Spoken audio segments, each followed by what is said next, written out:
Hello दोस्तों, welcome back to my YouTube channel. तो आज का हमारा टॉपिक है भारत के भू आकांक्षी प्रदेश।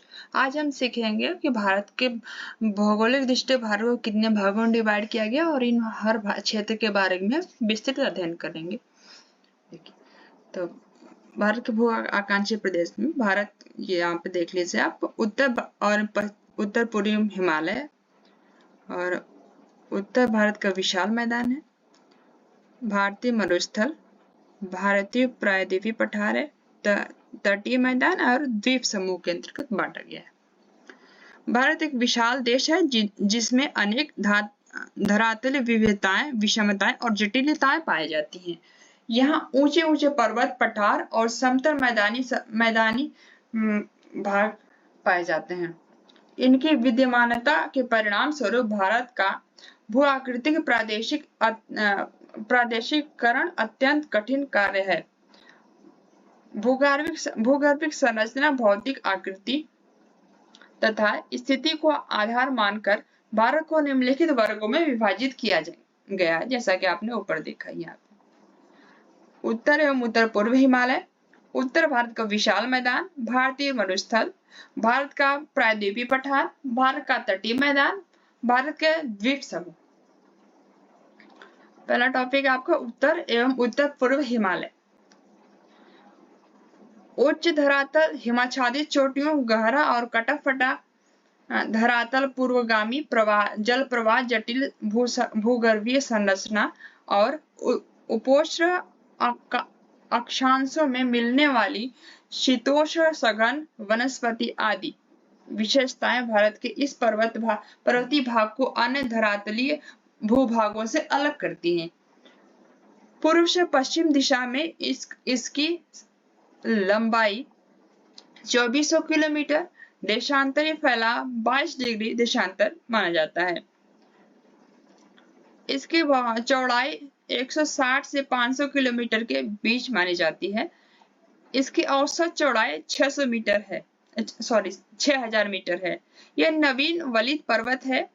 इनको बनने में दबाव की शक्तियां तथा समानांतर भूगतियों का अत्यधिक योगदान है।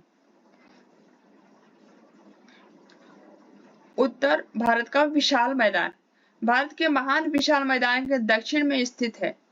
उत्तर भारत का मैदान हिमालय अपभ्रंश से, हिमालय अग्रभ्रंश HFF उनको इंग्लिश में जानते हैं, इस मैदान को हिमालय से अलग करता है। यह मैदान उत्तर के हिमालय प्रदेश और दक्षिण के प्रायद्वीपीय प्रदेश के मध्य एक संक्रमण प्रदेश है। पश्चिम से पूर्व की ओर ढाल वाले इस महान मैदानी क्षेत्र का निर्माण सिंधु, गंगा, ब्रह्मपुत्र और इनकी सहायक नदियों द्वारा निक्षेपित जलोढ़ों से हुआ है। इस मैदान की समुद्र तल से औसत ऊंचाई 200 मीटर है। अधिकतम ऊंचाई अंबाला और सहारनपुर के बीच मानी जाती है, जो कि 291 मीटर के आसपास है। यह क्षेत्र इस विशाल मैदान का जल विभाजक क्षेत्र भी है। इसके पूर्व की ओर गंगा और उसके सहायक नदियां पूर्व दिशा में बहती हैं और बंगाल के खाड़ी में जाकर गिरती हैं। वहीं इस जल विभाजक के पश्चिम की ओर सिंधु एवं उसकी सहायक नदियां अरब सागर में जाकर मिलती हैं। उत्तर भारत का यह विशाल मैदान समतल एवं सपाट है,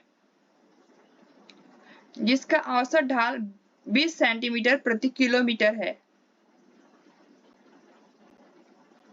मिट्टी की विशेषता तथा ढाल के आधार पर इन विविधताओं को निम्न वर्गों में वर्गीकृत किया जाता है।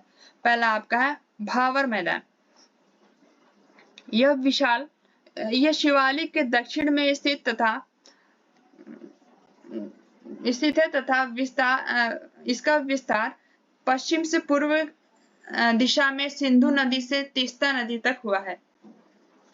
इसकी चौड़ाई पश्चिम में अधिक और पूर्व में कम है। इसकी चौड़ाई सामान्यतः 8 से 16 किलोमीटर के मध्य है तथा यह हिमालय और शिवालिक से निकलने वाली नदियों द्वारा निक्षेपित कंकड़ और बजरी के मिश्रित अवसादों से निर्मित हुआ है।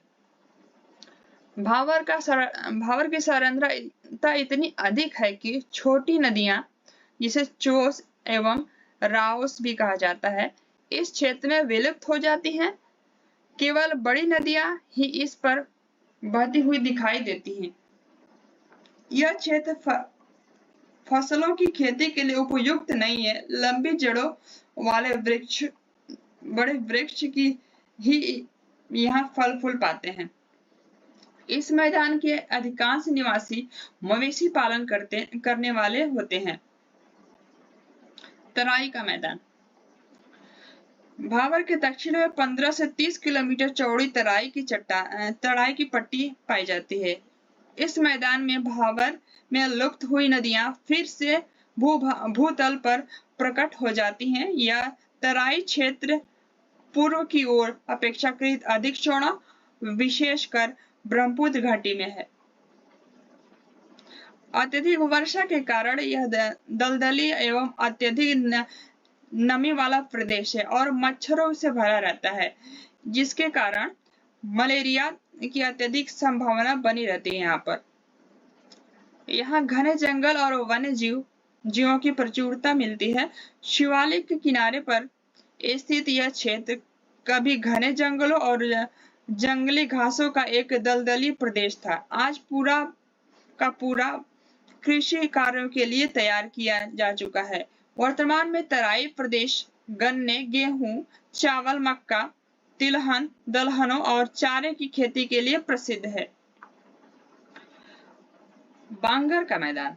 यह उत्तर भारत के विशाल मैदान का वह ऊंचा भाग है जहां पर नदियों के बाढ़ का जल नहीं पहुंच पाता। यह पुराने जलोढ़ मिट्टी से बना है। इनका निक्षेपण मध्य अभिनूतन काल में हुआ था। इसकी मृदा गहरे रंग की है, जिनमें ह्यूमस की प्रचुरता है तथा उर्वरा की शक्ति से परिपूर्ण है। इसमें अशुद्ध कैल्शियम कार्बोनेट की ग्रंथियां एवं संग्रंथियां विद्यमान हैं, जिन्हें कंकड़ भी कहते हैं। अपेक्षाकृत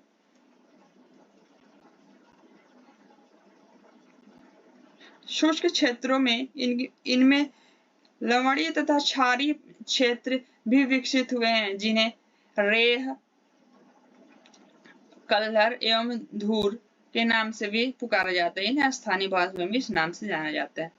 बांगर मैदान के निक्षेपों में हाथी, घोड़े, दरियाई घोड़े, गैंडे इत्यादि के जीवाश्म विद्यमान हैं। अच्छे अपवाहों वाले बांगर मैदान भारत के विशाल मैदानों के सबसे उपजाऊ क्षेत्र हैं। खादर मैदान। नदियों की धारा के दोनों तरफ तथा बाढ़ की मैदानों में नए जलोढ़ों से बने मैदानी भाग खादर बेंत कहलाते हैं।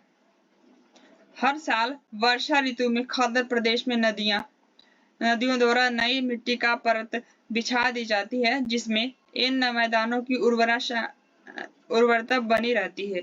खादर भूमि में बालू, गाद, चिकनी मिट्टी और कीचड़ आदि का मिश्रण होता है। स्वतंत्रता प्राप्ति के बाद अधिकांश खादर मैदानों को कृषि क्षेत्र में परिवर्तित कर लिया गया है, जिन पर मुख्यतया गन्ने, चावल, गेहूं, मक्के, तिलहन, फलीदार फसलों और चारे की खेती की जाती है। इनमें मानव, हिरण, बैल, भैंस, घोड़े, गैंडे इत्यादि के जीवाश्म विद्यमान है। डेल्टा का मैदान। डेल्टाई मैदान खादर के ही विस्तार है।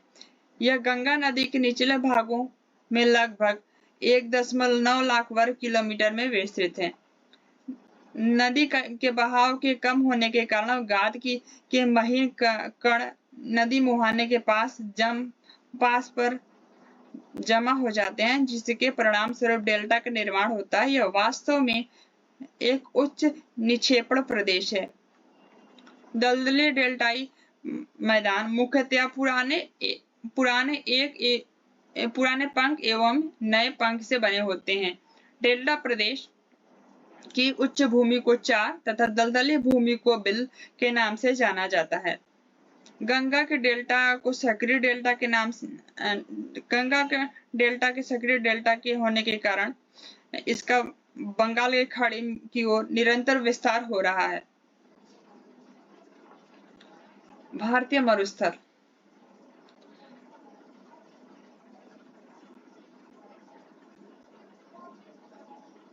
थार मरुस्थल लहरदार रेतीले पहाड़ों का विस्तार है जो विशालतम भारतीय मरुस्थल भी कहलाता है। कुछ भाग भारत के राजस्थान में तथा कुछ भाग पाकिस्तान में स्थित है। लगभग 20 लाख वर्ग किलोमीटर में फैले इस क्षेत्र के पश्चिम में सिंधु द्वारा सिंचित क्षेत्र है। इसके दक्षिण पूर्व में अरावली का विस्तार है और दक्षिण में कच्छ का विस्तार है जो पूर्वोत्तर में पंजाब का भूभाग है। मरुस्थल मानसून के अभाव के परिणाम स्वरूप निर्मित हुआ है जिसके कारण इस इलाके में पर्याप्त वर्षा नहीं होती। यहाँ पश्चिम वार्षिक वर्षा 100 मिलीमीटर या उससे कम और पूर्व में लगभग 500 मिलीमीटर होती है। वर्षा की स्थिति काफी अनियमित है और साल दर साल इसके औसत में भारी उतार चढ़ाव देखने को मिलता है। रेगिस्तानी वनस्पतियों में ज्यादातर जड़ी बूटियां या छोटी झाड़ियां होती हैं। पेड़ कहीं कहीं दिखाई पड़ते हैं। यहाँ के रीति रिवाज, परंपरा और वेशभूषा में एक रूपता नहीं पाई जाती है। यहाँ हिंदू मुस्लिम दोनों संप्रदायों के लोग रहते हैं। यहाँ पर अनेक बंजारे पशुपालन, दस्तकारी और व्यापार में संलग्न है। ये न तो किसी खास जाति समूह से जुड़े हैं और न ही किसी स्थान विशेष पर सीमित हैं। तो अगला टॉपिक आपको हम लेकर आएंगे जितना बार इसमें बचे हैं उनके बारे में। तब तक के लिए धन्यवाद। मिलते हैं नेक्स्ट वीडियो में।